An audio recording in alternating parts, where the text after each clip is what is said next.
कल का मैच तीसरे नंबर की लखनऊ वर्सेस 10वें नंबर की दिल्ली के बीच हुआ, जिसमें टॉस के बाद लखनऊ पहले बैटिंग करने के लिए आया तो लखनऊ की ओपनिंग जोड़ी क्विंटन डीकॉक और केएल राहुल ने पहले 2 ओवरों में 17 रन जोड़ दिए। लेकिन उसके बाद फिर खलील की एक गेंद पर क्विंटन डीकॉक एलबीडब्ल्यू आउट हो गए 19 रन बनाकर 13 गेंदों में, और लखनऊ हो गया 28 रन पर 1 विकेट। उसके बाद फिर देवदत्त पड्डीकल की भी एक गेंद पैड पर जाकर लगी, जिस पर खलील ने अंपायर से जोर जोर से आउट मांगा और अंपायर को फिर मांगने पर आउट देना पड़ा, जिससे देवदत्त पड्डीकल भी 3 रन बनाकर आउट हो गए और दूसरा विकेट गिरा लखनऊ का 41 के स्कोर पर, और तीसरा विकेट भी गिर जाता अगर खलील कॉटन बोल्ट का यह मौका स्टोइनिस का मिस नहीं करते तो। लेकिन इसका ज्यादा नुकसान दिल्ली को इसलिए नहीं हुआ क्योंकि कुलदीप के पहले ओवर की तीसरी गेंद पर स्टोइनिस ने एक शॉट खेला सीधा ईशांत शर्मा के हाथों में, और क्या को हम जानता नहीं स्टोइनिस आउट होगा, जानता तो कैसा नहीं, यू जावा देखा 8 रन बना के वो भी 10 गेंदों में और 66 पे गिर गया लखनऊ का तीसरा विकेट। लेकिन रुको, अभी लखनऊ के सबसे खतरनाक बल्लेबाज और फिनिशर निकोलस पूरन का क्लीन बोल्ड होना बाकी है, वो भी कुलदीप यादव की अगली ही गेंद पर,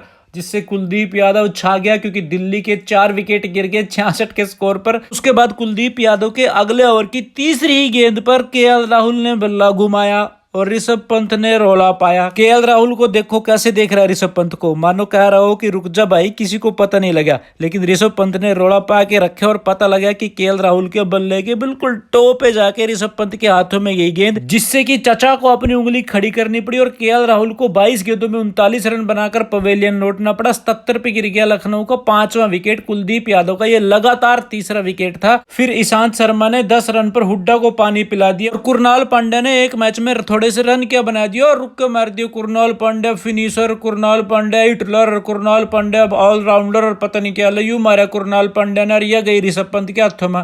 3 रन बनाए भाई ना, वो तो लास्ट के 6 ओवरों में आयुष बधोनी और अरशद ने थोड़ी तेज गति से रन बनाए, जिसमें 35 गेंदों में 55 रन आयुष बधोनी ने और 16 गेंदों में 20 रन अरशद ने बनाए, जिससे लखनऊ का स्कोर 167 रन के टोटल तक पहुंच गया। जिसके जवाब में दिल्ली की ओर से पृथ्वी शॉ तो सीधे बल्ले से खेल रहे थे, लेकिन वार्नर कुछ एक्स्ट्रा ट्राई करने की कोशिश कर रहे थे, जिसका खामियाजा भी उनको भुगतना पड़ा जब उनके बल्ले से थोड़ी सी टकरा कर गेंद एक टिप्पा लेकर विकेटों को जाकर टकरा गई और इस बंदे के मजे आ गए क्योंकि फ्री का विकेट मिल गया। वार्नर 8 रन बना के दिल्ली की ओर चल दिए। उसके बाद एक अंग्रेज और आया फ्रेजर और मैकगर्ग, पता नहीं भाई कहां का था, लेकिन मारे बहुत बंदे ने। पृथ्वी शॉ तो फिर भी रवि बिश्नोई की एक गेंद पर बड़ा शॉट खेलकर निकोलस पूरन के बेहतरीन कैच के चलते 22 गेंदों में 32 रन बनाकर आउट होकर चल दिए।